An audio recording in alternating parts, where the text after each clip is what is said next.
Sorry.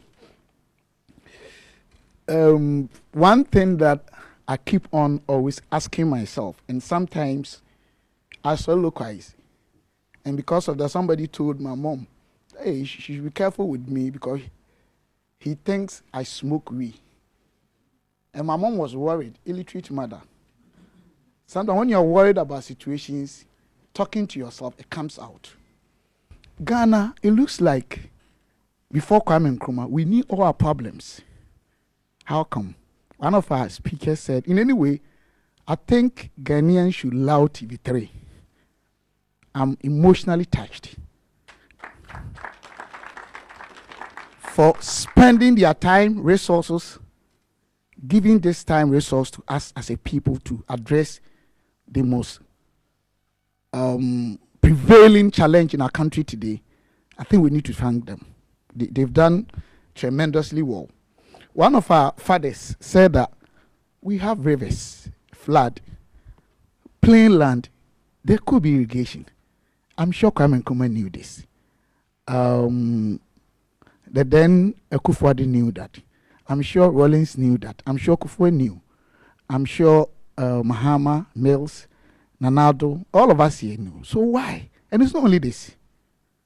We should ask ourselves, why is it that after 60 years, how many Ghanaian-owned enterprises are existing? We should ask ourselves. I think fundamentally, we are losing it. I'm praying that one day, the young men will be given enough time to also give their view. Our fathers are good. We learn from them. But I think there are new models we should consider. I'm sure Ghana, number one problem is the Cinderella syndrome.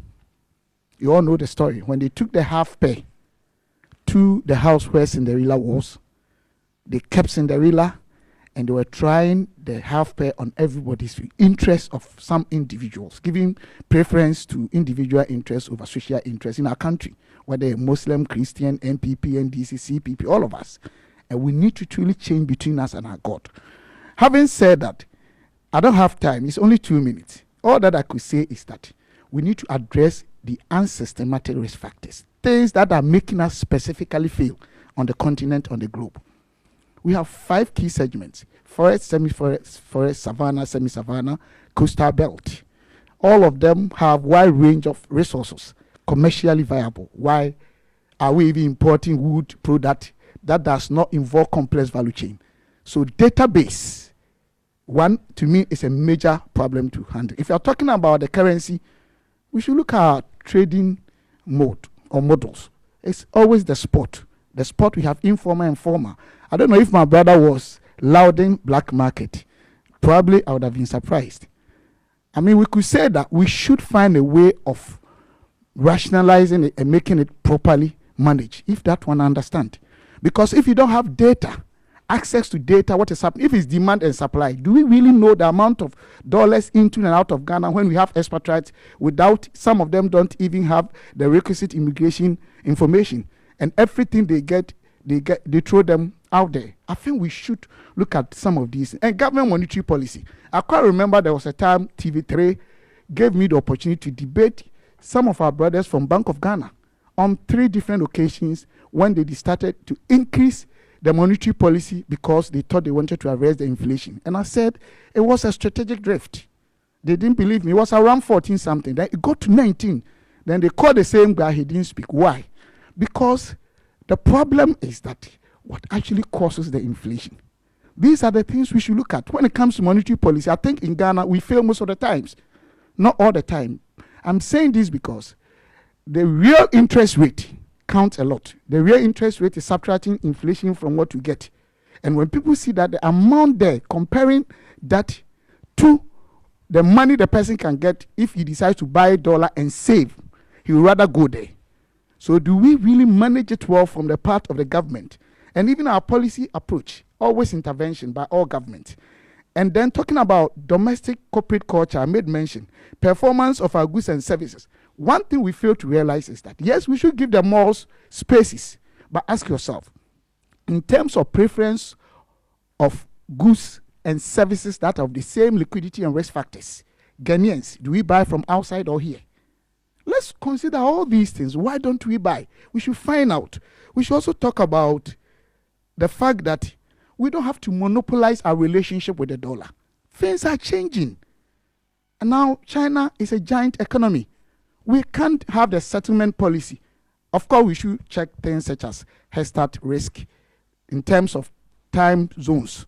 These things we should begin to realize. Options, we can sit down and define and design our own options to make sure our investors can also have in terms of future trade, not only the spot, how I can spend my money in a way that, okay, if I go into option, I pay premium. Add premium to what I'm spending. Even if the dollar go 100 million, I can make my profit and be at peace. We have people who have what it takes to do these things. But the problem is that you have a country that the striker could have been the best goalkeeper. The best goalkeeper could have been the best defender. And it's all over. It cuts across from the time of Kwame Nkrumah down here. I think Ghanaians, in terms of skill component of our human resource, we have good people, but our inability to form a good team, making sure that based on competence, we are placing people where they are supposed to. And also, the last thing that is killing us, we speak, but all of us, we should talk about it, is corruption. Corruption. Because of corruption, somebody will not be in a certain team. Somebody will not be appointed. Somebody will be given this position. Because of corruption, everything is going bad. So the fact of the matter is that we need to critically analyze our corporate focus and begin to redefine our corporate focus. And the way we express we love God, Christians and Muslims, it's not just about against fornication and adultery, but our thinking, our mindset. We need to revolutionize our mindsets as a people and truly change and manage our own resources. We have everything on earth to be rich. Ghana is one country that there shouldn't be unemployment. Because if you are to even translate our natural resources and raw materials into finished goods and designing the value chains well, each of the chain can even employ my illiterate mother home.